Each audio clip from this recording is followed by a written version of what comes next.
Hello and welcome to a bonus guide in Age of Empires 2 The Conquerors, and this one is a civilization bonus guide on the Franks. So first of all, we see what the unique unit is.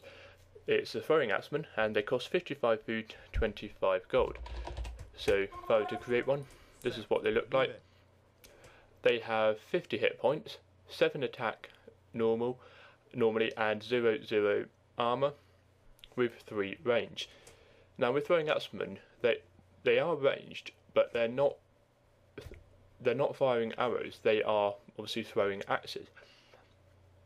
So what this allows them is they're like a non-cavalry version of the Mameluke, which we'll see later on in the Saracens guide, but they do melee attack as opposed to pierce attack. And so that makes them very good, because there could be some units, for example the Goths Huskars, they've got a lot of pierce armor I mean, and so a ranged unit would struggle against them, but they haven't got a lot of melee armor, so a throwing axeman would definitely do a lot of damage against them. And if I were to go to the Imperial Age, they can get all the upgrades, so they can get 11 attack and 3 for armor. They don't get upgrades on the range, however. If I were to get the barracks, I believe they can already get squires and what's the other one? Tracking. So they get the extra line of sight and speed anyway. So if I were to upgrade to elite throwing axemen, they cost 1,000 food and 850 gold. So 57003, and they are now on 60 hit points, 8 attack and 10 armor with 4 range. Now that isn't actually much of an upgrade, so whether upgrading to elite throwing axemen is a good idea, I don't know. But if we were to look at, they also throwing axemen have an attack bonus against buildings. If we were to look at their unique technology, which is bearded axe, 400 food and 400 gold, and it adds 1 to the throwing axeman range. So a throwing axeman can go from 3 to 4 range, elite throwing axeman can go from 4 to 5 range. And at such a small range, having even just 1 extra is very useful indeed. But it is only 1, so it depends how you use it as whether it will be good or not. The team bonus for the Franks is that knights get an extra 2 line of sight, and so this makes them fairly good scouting units. And this is useful, well, as it's a team bonus, all the allies of the Franks can get this as well, and this is useful for the Persians as well, because the Persians' team bonus is that knights have an extra 2 attack against archers. So if you're playing as the Persians or as the Franks, you get both these bonuses anyway. So this is useful. You can see, because, you know, for example, there could be an archer here that's doing a lot of ranged attack and it would go here. Now when they do attack you, yes, you'd be able to see them, but you might just about be able to see them before they do attack you anyway, and therefore you'd be able to go and attack them and end up hurting them a lot more than you would normally.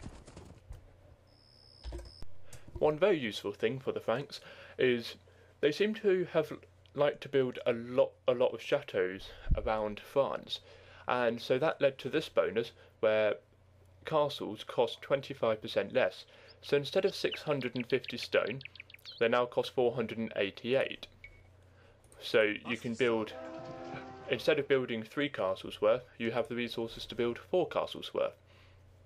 Now if we were to go back to the knights, one thing you may have noticed is that they have 120 hit points, and that's because the knights have an extra 20% hit point, and this goes for cavaliers as well. So they're on 144 hit points, before they would have only had 120. And then if we were to go to the paladin, they normally have 160 hit points, but they now have 192. So that's quite a big one indeed. And of course from the stable they can get plus 10% cavalry speed with husbandry, and they can get all the blacksmith upgrades. So you may hear the term Frank Paladin, and it's because the Frank Paladin is the most upgraded paladin that you can get. 192 hit points, so they can take a lot of damage. 18 attack, so that's quite a lot, and then 5-7 armor. I didn't actually realise it was 5-7. I thought it was going to be like 3-4, but 5-7 armor. That's very good. Now they only cost, how much is it? 60 food, 75 gold. So you can get food easily in most matches, and gold if you have a big trade route going, then you can get a lot of gold. So usually people will, if they're Franks, they will usually mass paladins. Now best counter attack for that would be halberdiers, a fully upgraded halberdier at best. The final bonus for the Franks is that farm upgrades are free. So all you have to do is go to the next age and they would have them automatically. So for example, horse collar costs 75 food and 75 wood, and it gives your farms an extra 75 food. Then when you're in the castle age, heavy plough, which costs 125 food and 125 wood, gives your farm an extra 125 food and plus 1 villager food capacity. And then the final one in the imperial age, the Franks can get all three, is crop rotation. 250 food, 250 wood, but it gives your farm an extra 175 food. Now, so if I were to go, you can see there 175 food. If I were to upgrade, you can still see that's on 175 food, but if I were to create another one, you saw there 250 food. So if I just quickly get a couple of buildings and go to the castle age, you can see I don't need to actually click the upgrade, but if I create another farm over here, you can see that has 375 food, and that's with heavy plough. And so if I were to get the final age, just get those two buildings as well. Oop, no, build. Thank you. Actually no, I need to upgrade first. And I get this here. 550 food. So from the Dark Age being 175 food, all you have to do is upgrade the ages and you get 250 food, 375 and 550 food.